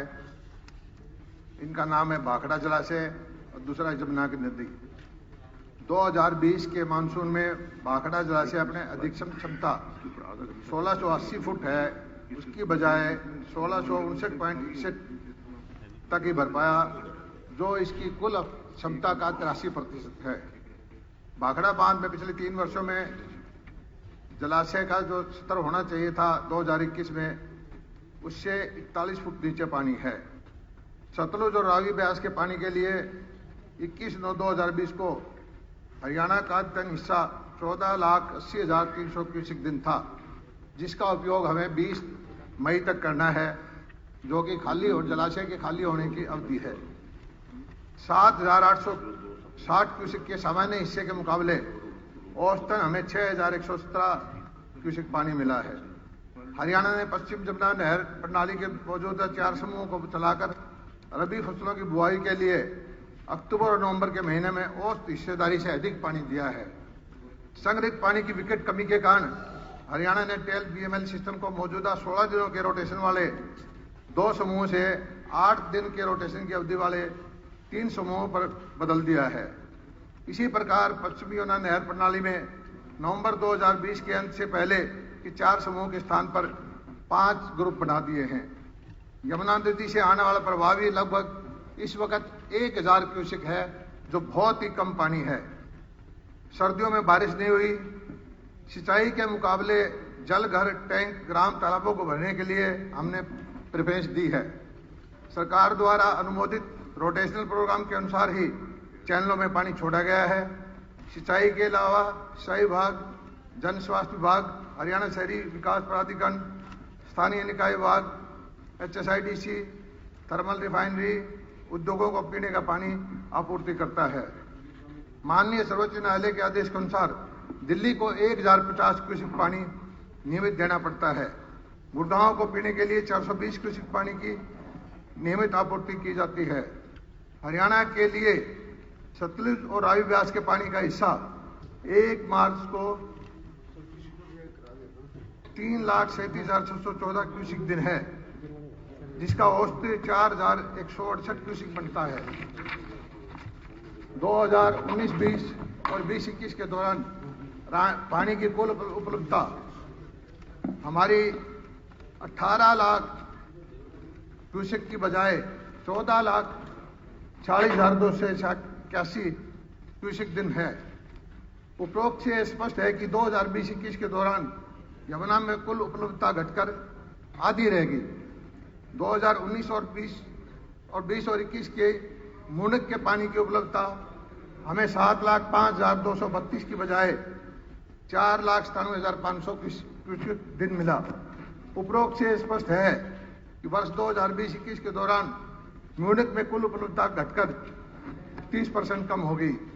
जूही फीडर के कमान क्षेत्र मोला हेड से गुजरानी माइनर यानी सुंदर सब ब्रांच की बुर्जी संख्या 1,21,361 की डाटा ये है। 99,466 की बजाय 63,648 क्यूसेक दिन पानी मिला। उस बात से स्पष्ट है कि म्यूनिक हेड पर पानी की उपलब्धता 13% मोहल्ला हेड के लिए वर्ष 2020-21 में अक्टूबर से फरवरी के बीच में जारी किया गया था, जबकि 2019-20 में पानी की कमी सिर्फ 14% है। पानी कम होते हुए भी हमने यहाँ लगभग 1% ही पानी घटने दिया, पानी को मेंटेन रखा। भिवानी में सिंचाई अक्टूबर 2019 से लेकर 2020 के दौरान कुल 1,83,484 हेक्टेयर में से 1,56,826 हेक्टेयर में हुई, जो कि 85.47% है। भिवानी में 2020-21 के दौरान 1,83,084 हेक्टेयर में से 1,55,210 हेक्टेयर में पानी दिया गया, जो 84.59% है, जो पिछले साल से सिर्फ 1% कम पानी, ऊपर से पानी कम था लेकिन भिवानी इलाके को सिर्फ 1% का इफेक्ट आया। ऊपर से यह देखा जा सकता है कि यमुना नदी में प्रवाह जो है 50% की कमी के बावजूद चैनलों को इस तरह से चलाया गया कि अधिकतर इलाके के अंदर बारी बारी से पानी मिल जाए। इस आपूर्ति के साथ प्रत्येक पीओ में 308 जलघर टैंकों को भरा गया, जिसका विवरण नीचे दिया गया है। ये अक्टूबर में हमने 75% से ज्यादा 228 थे, 80 कम थे। नवंबर में 224 ज्यादा थे, 84 कम थे। दिसंबर में 227 ज्यादा थे, 81 कम थे। जनवरी में 228 थे और 80 कम थे। चैनल का अधिकृत क्षमता ही उसकी क्षमता मानी जाती है। पानी देने का तरीका एक वाटर अलाउंस होता है, 2.40 क्यूसेक प्रति 1000 एकड़ के हिसाब से गणना की जाती है, और इसमें इसके साथ ही जलघर टैंकों के तालाबों का पानी अलग से नहर को दिया जाता है। पानी का इंडेंट आमतौर पर मांग को देखकर अफसर दे देते हैं, वो अपनी इच्छा से जो सैंक्शन जो होता है उससे भी ज्यादा मांग लेते हैं। और अक्टूबर 2020 से फरवरी 2000 की अवधि में सिवाय जनवरी व फरवरी के कुछ दिन छोड़कर, जिसमें यमुना नदी में पानी की कमी रही, मोड़ा हेड पर पानी की आपूर्ति इस समूह की अधिकृत क्षमता जो कि 1215 क्यूसेक है, उसे अधिक दिया गया है। इसके अलावा कैरू, बीरन, निवासा, कुसुम्बी, ढाणीमाऊ, बजीना, बापोड़ा, शिवानी, जूही, भैल, तो शाम गांव के जो क्षेत्र हैं वो सुंदर सुम प्रांत की बुर्जी नंबर 1,21,361 से पानी प्राप्त करते हैं, जो बुटाना शाखा से निकल के जो आगे हांसी शाखा को मुन कैंट से निकलती है। इससे यमुना नदी के पानी की कम उपलब्धता के कारण उन क्षेत्रों में कुछ माइनर में पानी की कमी रही है, लेकिन अत्यंत कमी के बावजूद चैनल इस तरह से चला गए हैं कि इन क्षेत्रों में सभी जलघर टैंक भर जाएं। परंतु जूही और दिगाना प्रणाली के पानी के टैंक को छोड़कर जो उनकी क्षमता का 50% से अधिक भरा गया। इसके अलावा इस क्षेत्र में जानवरों की प्यास बुझाने के लिए भी 234 गांवों के तालाब भी भरे गए हैं। रोटेशनल प्रोग्राम बनाया गया है, जिले जिले का हक है, बांट के पानी दिया गया है, और जिला वाइज मैंने लिस्ट बताई। अम्बाड़ा को 86% जो उसका हक बनता था मिला है। कुरुक्षेत्र को 72.96 मिला है, रेवाड़ी को 87.86, महेंद्रगढ़ को 83.93, पानीपत को कम 47, यमुनानगर को 75.09, चरखी दादरी 72.17% और भिवानी का 82.54% पानी मिला है। इसी तरह मेरे पास पटल, सदन पटल पे मैं रख दूंगा और जिलों की भी डिटेल है। ये एक बात सही है कि भिवानी जिले के साथ पानी की कमी रही है, पानी का भेदभाव होता रहा है और पिछली कांग्रेस सरकार के दौरान, मैं नुआइनर के नाम लेके बोलता हूं, पानी टेल पे मांगा जाता है। मेरे इलाके के अंदर हेड पे पानी नहीं आया। ऐसी लोहारू कनाल थी, जुपा कनाल थी, टमकोरा कनाल थी, सोरा डिस्ट्रीब्यूटरी थी। ऐसा भेदभाव है कि हमारा पानी कोई और जिले में जाता रहा और 25 साल तक उन नहरों में कभी पानी नहीं आया। और जो आज कांग्रेस के नेता पानी की कमी का राग अलाप रहे हैं, उन्होंने कभी पानी मांगा भी।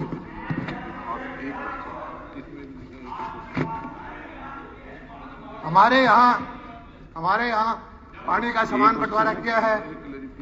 कांग्रेस के वक्त में 31 टेलों में पानी नहीं जाता था।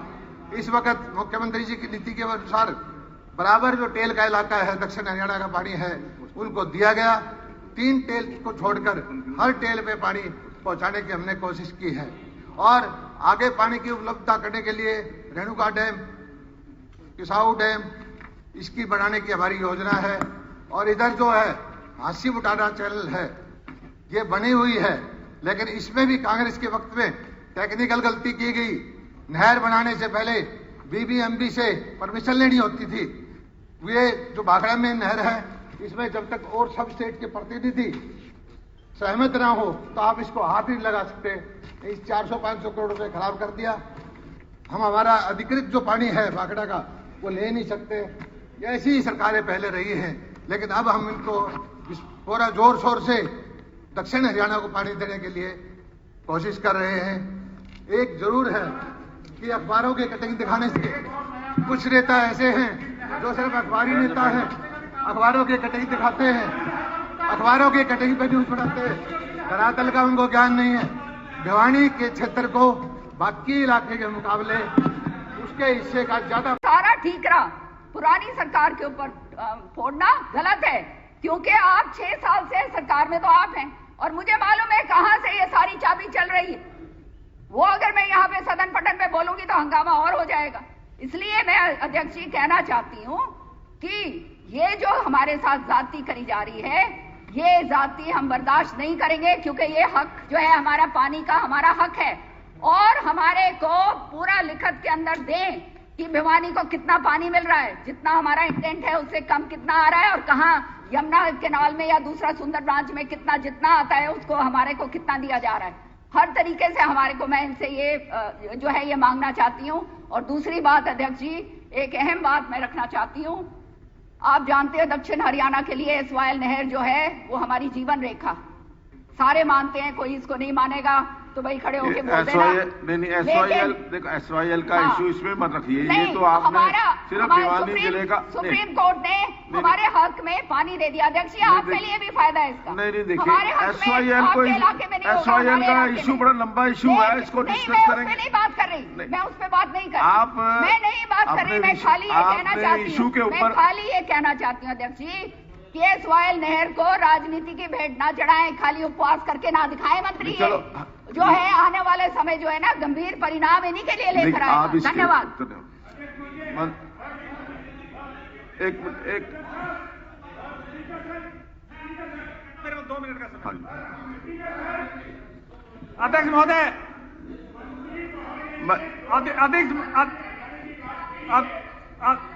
अध्यक्ष महोदय, नहीं अध्यक्ष महोदय, अध्यक्ष महोदय, मैंने अभी अभय जी आप क्या कहना चाहते हैं? मैं सिर्फ इसी विषय पे बड़ी महत्वपूर्ण बात 2 इन्फॉर्मेशन देना चाहता हूँ। मंत्री जी जवाब देंगे। मंत्री जी जवाब देंगे, आप नहीं। अध्यक्ष महोदय मेरे 2 मिनट बोल रहे हैं। नहीं, मंत्री जी जवाब देंगे। मंत्री जी जवाब देंगे। आदरणीय अध्यक्ष महोदय, नहीं ऐसा कैसे बोल रहे? बोलिए। अध्यक्ष महोदय, मैंने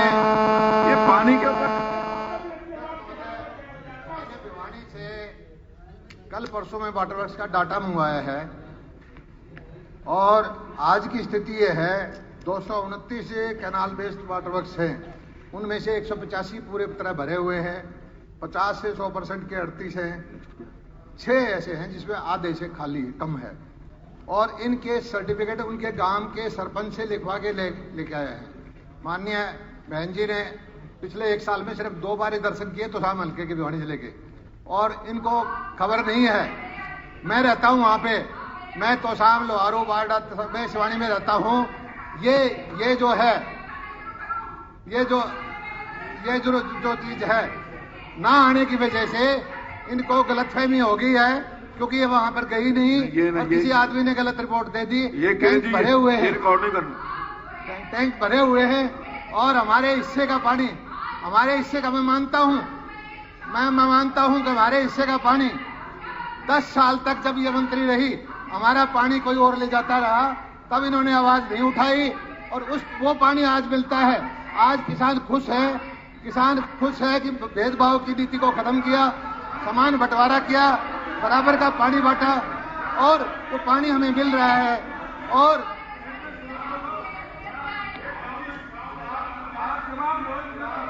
आप बोले, मेरे जवाब तो सुनोगे, मेरा भी कल बैठ गया, जवाब तो सुनोगे। पहली बार ऐसा हुआ है कि कम से कम 20-25 नहरों में 30-30, 25-25 साल के बाद पानी दिखाई दिया है। किसान इसके गवाह है, फसल इसके गवाह है। और कांग्रेस के वक्त में इनको कुर्सी जाने का डर था। ये मंत्री कांग्रेस के वक्त में हमारे भिवानी जिले को कांग्रेस के वक्त में इनको कुर्सी जाने का डर था और भिवानी जिले के आम किसान को ये बहकाते रही, मोदी कदम लगाऊंगी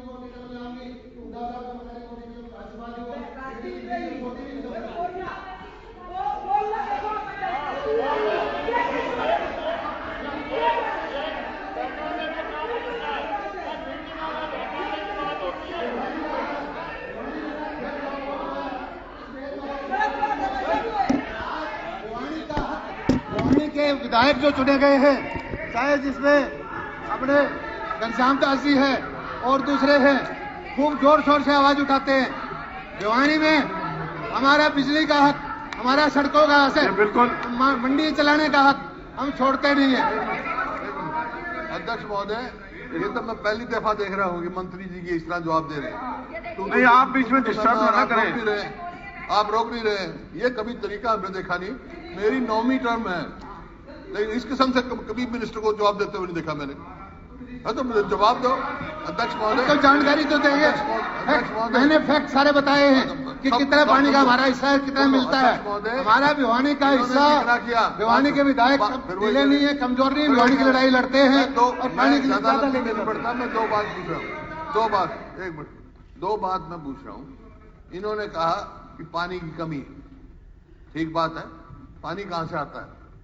भाखड़ा से, बीबीएमबी से। बीबीएमबी को कौन कंट्रोल करता है? जब से बीबीएमबी बना उसका चेयरमैन कभी हिमाचल प्रदेश का नहीं बना, क्यों? वहां से। और सदैव जो पावर का मेंबर रहा वो पंजाब का रहा, इरिगेशन का मेंबर रहा वो हरियाणा का रहा।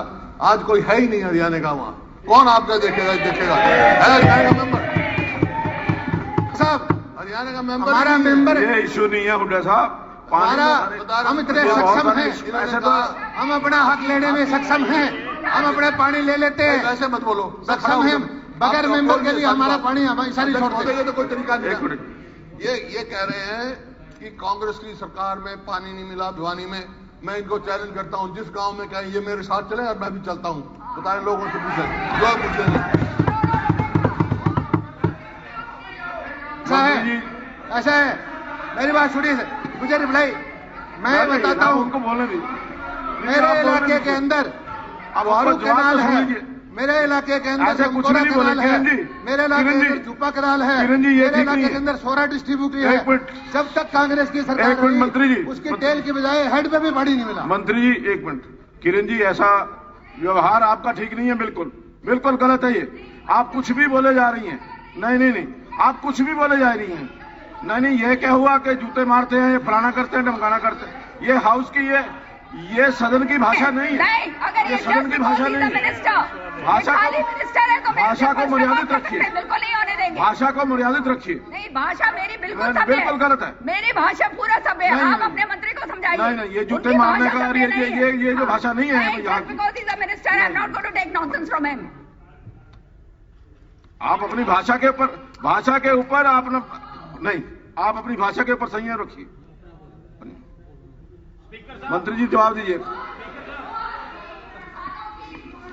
फिर वही बात है, फिर आप चलिए इसको खत्म करिए। इस चीज किसानों की मौत की जिम्मेवार भी आप हैं। माननीय सदस्यगण बैठ जाइए। मंत्री जी माननीय, मैं सदन के रिकॉर्ड में बताना चाहता हूं कि हमारे इलाके के अंदर लोहारू कनाल, जुप्पा कनाल, दमकोरा कनाल, सोरा डिस्ट्रीब्यूटरी में जब तक मैडम मंत्री रही 10 साल एक बूंद पानी नहीं आया।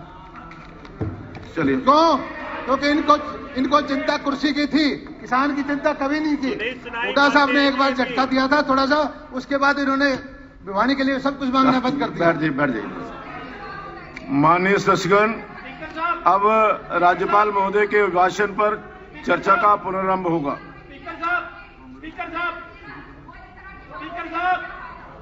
श्री ये बोल चुके हैं। अभय यादव जी। सर मैंने नाम नहीं दिया था।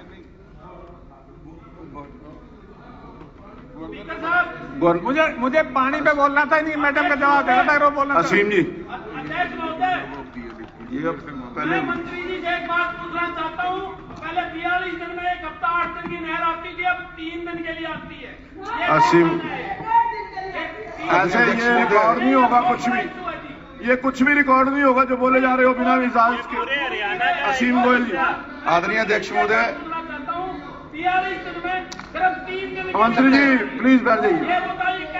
मैं आपका धन्यवाद करता हूं माननीय राज्यपाल महोदय के अभिभाषण के ऊपर। कोई फायदा नहीं इसका बोलने का।